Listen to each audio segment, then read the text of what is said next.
সকাল 9:30।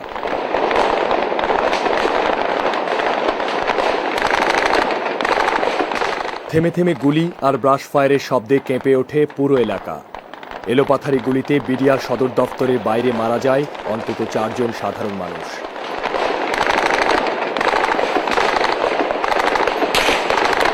তথাকথিত বিদ্রোহের নামে গোটা পিলখানা দখলে নেয় বিপথগামী জওয়ানরা। এরই মধ্যে নিরাপত্তা কর্মীরা অবস্থান নেয় সদর দফতরের বিভিন্ন গেইটে, কিন্তু অরক্ষিত থেকে যায় হাজারীবাগ এলাকার বিডিআর 5 ও 1 নম্বর গেইট।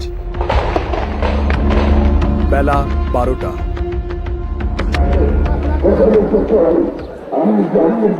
পরিস্থিতি নিয়ন্ত্রণে আনতে জরুরি বৈঠকে বসেন প্রধানমন্ত্রী শেখ হাসিনা। জওয়ানদের সাথে কথা বলতে পিলখানায় পাঠানো হয় প্রতিমন্ত্রী জাহাঙ্গীর কবির নানক ও হুইপ মির্জা আজমকে। তবে সমঝোতার বার্তা নিয়ে নানক সদর দপ্তরে ঢুকতে পারেন আরও ঘণ্টাখানেক পর। উৎকণ্ঠার দুপুর। সরকারের সাথে আলোচনা করতে প্রথমবারের মতো সদর দফতরের বাইরে আসেন ডিএডি তৌহিদের নেতৃত্বে বিদ্রোহীদের 14 সদস্যের একটি প্রতিনিধি দল। বিডিআরকে সাধারণ ক্ষমা করে দিয়েছেন এবং এর প্রেক্ষিতে আমরা মাননীয় প্রধানমন্ত্রীর কাছে ওয়াদা করেছি যে বিডিআর তাদের অস্ত্র সমর্পণ করবে। কিন্তু বারবার প্রশ্ন উঠলেও তখনও জানা যায়নি কি ভয়ঙ্কর হত্যাযজ্ঞ ঘটে গেছে পিলখানায়। তবে হত্যাকাণ্ডের কিছুটা আঁচ পাওয়া যায় দুপুরে কামরাঙ্গীরচর বেড়িবাঁধ এলাকার সুইচ গেট দিয়ে ভেসে আসা operation Dalbhat task force commander colonel Mujibul Haq ও 36 ব্যাটালিয়নের কমান্ডার লেফটেন্যান্ট কর্নেল এনায়েতের লাশ দেখে। এরই মধ্যে পিলখানার অন্যান্য গেইটে ভারী অস্ত্রসহ অবস্থান নেয়া জওয়ানরা দাবি তোলে অপারেশন ডালভাত কর্মসূচির টাকা নিয়ে দুর্নীতির কারণেই এই বিদ্রোহ। তবে সতর্কভাবে তারাও এড়িয়ে যায় নারকীয় হত্যাযজ্ঞের ঘটনা।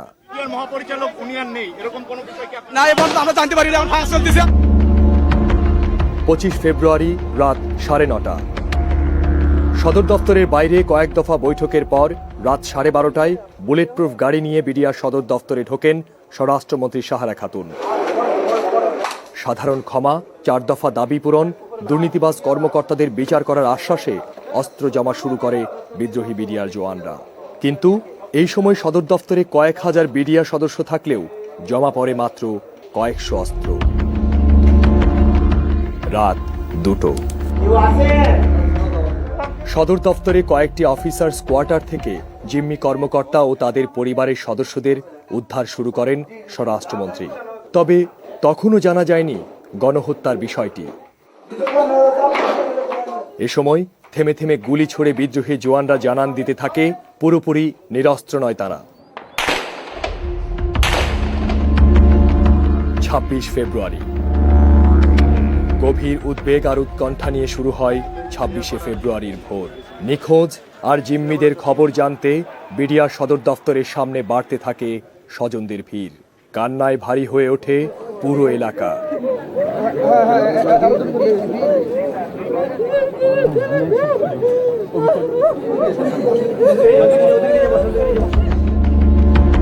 সকাল 7টা।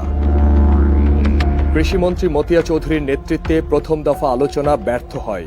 ঘণ্টাখানেক পর 4 নম্বর গেইটের পাশে আম্বালা হোটেলে বিডিআর সদস্যদের সাথে দ্বিতীয় দফা আলোচনায় আত্মসমর্পণ এবং জিম্মিদের ছেড়ে দিতে রাজি হয় বিদ্রোহীরা। তবে এর কিছুক্ষণ পরই ভোল পাল্টিয়ে ফেলে উচ্ছৃঙ্খল জওয়ানরা মাইকে ঘোষণা করে আত্মসমর্পণ করবে না তারা। সঙ্গে সঙ্গেই ভেসে আসে গুলি আর টানা ব্রাশ ফায়ারের শব্দ। সকাল 8টা। বিডিআর সেকশন এলাকায় কামরাঙ্গীরচর বেড়িবাঁধের সুইচ গেট দিয়ে নর্দমায় ভেসে আসতে থাকে আরও 5 সেনা কর্মকর্তার লাশ। আর তখনই পিলখানার ভেতরে নির্বিচারে সেনা কর্মকর্তাদের হত্যার আশঙ্কায় শঙ্কিত হয়ে ওঠে গোটা জাতি। দুপুর 2:20। সংকটময় মুহূর্তে জাতির উদ্দেশ্যে ভাষণ দেন প্রধানমন্ত্রী শেখ হাসিনা। এই মুহূর্তে অস্ত্র সম্বরণ করে ব্যারাকে ফিরে যান, অন্যথায় আমি দেশবাসীর স্বার্থে যে কোনো পদক্ষেপ নিতে বাধ্য হব। সকলকে অনুরোধ করছি, সকলে নিরাপদ দূরত্বে চলে যান। প্রধানমন্ত্রীর ভাষণের পরপরই বিডিআর সদর দফতরের বাইরে 2 কিলোমিটার এলাকা থেকে সবাইকে সরে যাওয়ার নির্দেশ জানিয়ে দেয় নিরাপত্তা বাহিনীরা। ধানমন্ডি এলাকায় অবস্থান নেয় সেনাবাহিনীর সাঁজোয়া যান।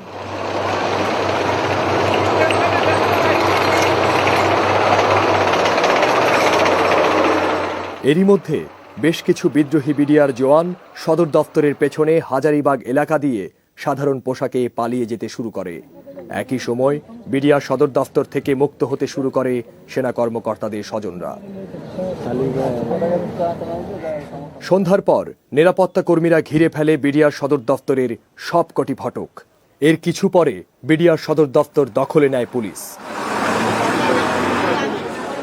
শেষ হয় টানা 33 ঘন্টার শ্বাসরুদ্ধকর পরিস্থিতি। 27 ফেব্রুয়ারি ভয়াল স্মৃতি নিয়ে বেঁচে আসা সেনা কর্মকর্তাদের কথায় স্পষ্ট হতে থাকে বিদ্রোহের নামে কি ভয়ঙ্কর হত্যাযজ্ঞ ঘটে গেছে পিলখানায়। এদিন সাধারণ ক্ষমার বিষয়টি স্পষ্ট করেন শেখ হাসিনা। সরকারের অনুমতি নিয়ে সেনা সদস্যরা অবস্থান নেয় বিডিআর সদর দফতরের ভেতরে। নিহত ও নিখোঁজদের পেতে শুরু হয় র্যাব, পুলিশ, দমকল ও সেনা সদস্যদের যৌথ অভিযান। বেরিয়ে আসতে থাকে একের পর এক গণকবর।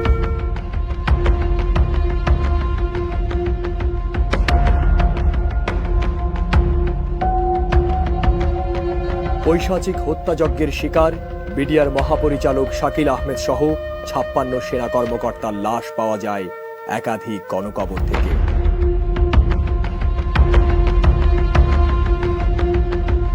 দিয়েছিলেন কর্নেল গুলজার উদ্দিন আহমেদ। জঙ্গি যোগসূত্র এবং তৎপরতার বিষয়ে অনেক তথ্য ছিল কর্নেল গুলজারের নখদর্পণে। কিছুদিন জঙ্গি বা বিশেষ করে জিএমবির কিছু অপতৎপরতা আমাদের নজরে এসেছে। দেশের অল্প কয়েকজন আর্মার্ড বা ট্যাঙ্ক চালানো অফিসারদের মধ্যে মেজর আসাদ একজন। তার স্ত্রী সাইকি বলেছেন, গত 14 ফেব্রুয়ারি হঠাৎই পিলখানায় বদলি করে আনা হয়। 6 বছর একসাথে থাকতে পারি নাই। 1987 সালে সেনাবাহিনীতে যোগ দেয়া মেজর হুমায়ুন হায়দার ছিলেন এসএসএফ এর সদস্য। এ ধরনের বিশেষ অভিজ্ঞতা সম্পন্ন শহীদ সেনা কর্মকর্তাদের তালিকা বেশ দীর্ঘ।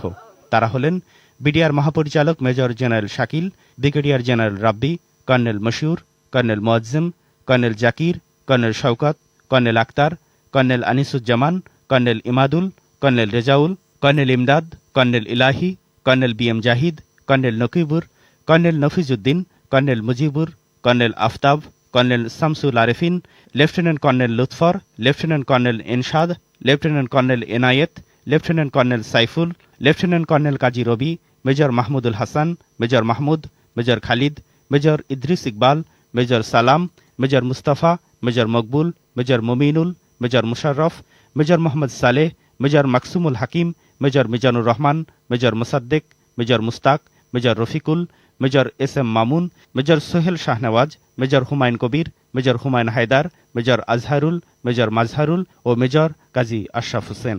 তালিকার প্রায় সব সেনা কর্মকর্তাই নিজ নিজ ক্ষেত্রে ছিলেন অপ্রতিদ্বন্দ্বী। বিশ্লেষকরা বলছেন, শুধু ক্ষোভ থেকেই এই হত্যাকাণ্ড নয়, এর পেছনে রয়েছে গভীর ষড়যন্ত্র। রুদ্ধশ্বাস 33 ঘন্টা জিম্মি থাকার পর মুক্ত হয়ে সেই সব ক্ষণের বর্ণনা দিচ্ছিলেন সেনা সদস্যরা। কেমন করে শুরু হলো ওই বিদ্রোহ, তার শুরুর ঘটনাও জানান তারা জানান, বিদ্রোহ শুরুর ঘণ্টা দেড়েকের মধ্যেই মহাপরিচালক মেজর জেনারেল শাকিল আহমেদ নিহত হন। অসুবিধা নাই, ভয় নাই, শুধু আপনারা স্যার চলেন, কিছু হবে না আপনাদের। তখন আমরাও যাচ্ছিলাম, কিন্তু দরবার হলের পিছনে যে গেটটা আছে ডান হাতের, আমার এখনো চোখের সামনে ভাসছে যে হলো ডিজি মহোদয় জাস্ট ফার্স্ট স্টেপটা দিলেন, সেই মুহূর্তে 4 জন সৈনিক লাফায় এসে বাইরে, এটা কিন্তু বাইরে ছিল, আমরা দেখিও নাই, কিন্তু এসে ডিজিকে প্রথমে গুলি করলেন আর ডিজির সাথে সাথে ওখানে পড়ে গেলেন। যখন আমরা ডিজির কাছে আগাতে যাচ্ছি তখন আরো 7-8 জন পিছন থেকে এসে একদম ব্রাশ ফায়ার শুরু করে দিল। তবে ভেতরে ঠিক কতজন মারা গেছেন তার হিসেব দিতে না পারলেও কেমন করে মারা গেছেন সঙ্গী সেনা সদস্যরা তার বর্ণনাও দেন। সবাইকে ওখানে যাচ্ছিল সবাইকে বেড়ে ফেললো উইদাউট এনি রিজন, কোনো কথা বলেনি, আমাদেরকে কোনো কথা বলার সুযোগ দেয় নাই। সবাইকে ওখানে মেরে ফেললো, এবং কি নৃশংসভাবে মেরেছে আমি আপনাদের বলতে পারবো না। কেন বলতে পারবো না? কারণ আমি যখন ওখান থেকে আমি খুব সম্ভবত 20 মিটার দূরে এসে পজিশনটা নিয়েছিলাম, আমি সবারই শুনতেছি গুগানো শব্দ, কেউ বলতেছে মানে মাগো ব্যথা আছে করতেছে, এরকম করার পরে বেঁচে যাওয়া সেনা সদস্যরা জানান অপারেশন ডাল ভাত বিদ্রোহের অন্যতম কারণ। তবে 40 টাকায় তেল কিনে 100 টাকায় বেচার অভিযোগ সত্য নয় বলেও দাবি করেন তারা। আমরা তেল বিদেশ থেকে আমদানি করিনি, আপনারা নিশ্চয়ই অবগত আছেন। আমরা দেশেই সিটি গ্রুপ কিংবা ওই যে আরো কি আবুল খায়ের গ্রুপ, এদের বিভিন্ন যারা তেল করে এদের কাছ থেকে, মেঘনা গ্রুপ, এদের কাছ থেকে আমরা তেল কিনতাম।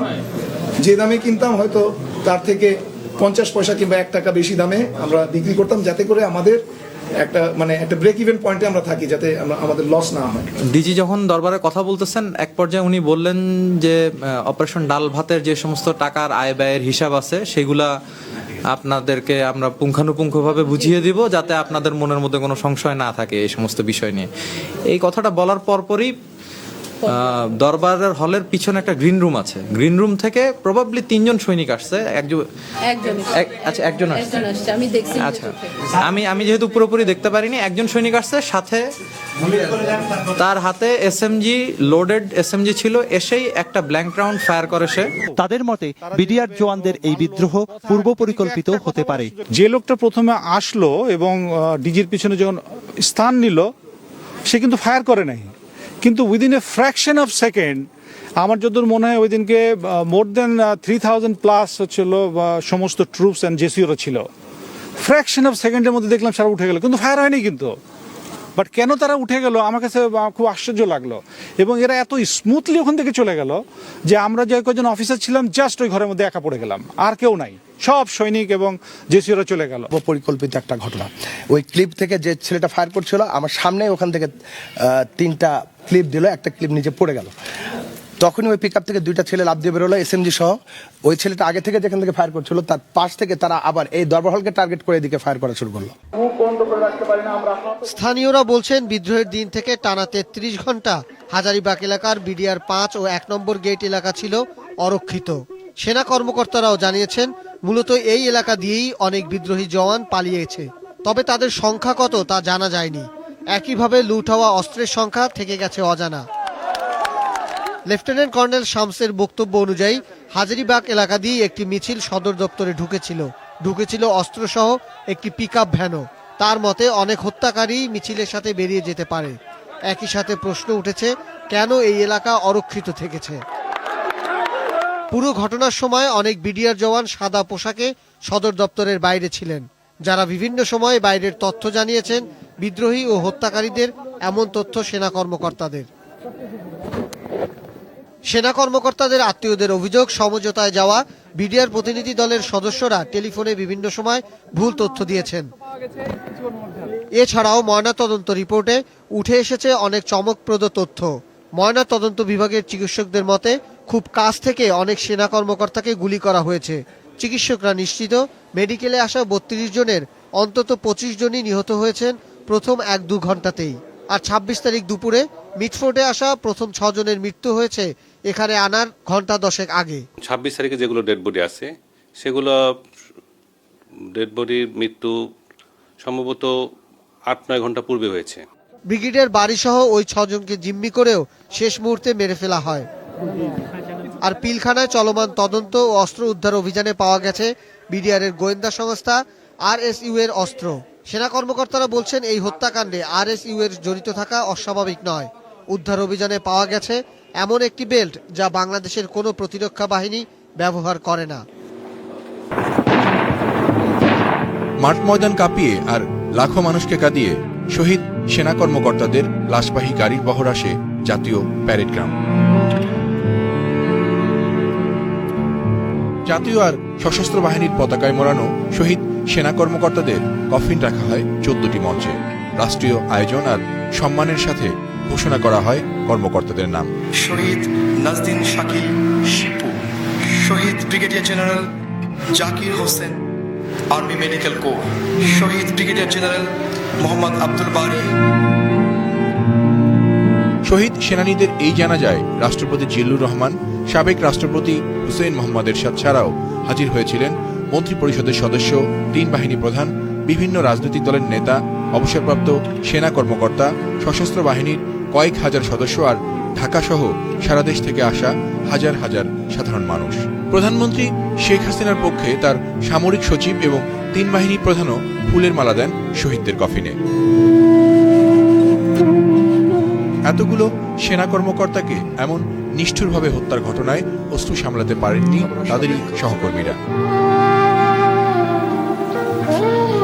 প্রিয় এই মানুষগুলোকে ঘিরে হাজারো সুখস্মৃতি কোন সান্ত্বনায় ভুলবেন, কেবল তাই খুঁজে ফিরছিলেন অনেকেই।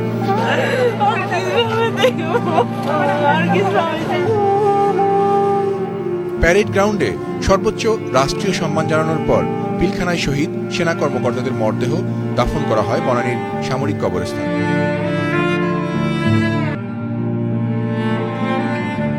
একসাথে এত সেনা কর্মকর্তা হত্যার ঘটনা স্বাধীন বাংলার ইতিহাসে এই প্রথম। সেনাবাহিনীর দক্ষ এসব অফিসারদের সবারই ছিল গৌরবময় কর্মময় জীবন। একজন কর্নেল এলাহি বা মেজর হায়দারের মতো অসংখ্য পরিবার এ ঘটনায় হয়ে গেছে স্তব্ধ।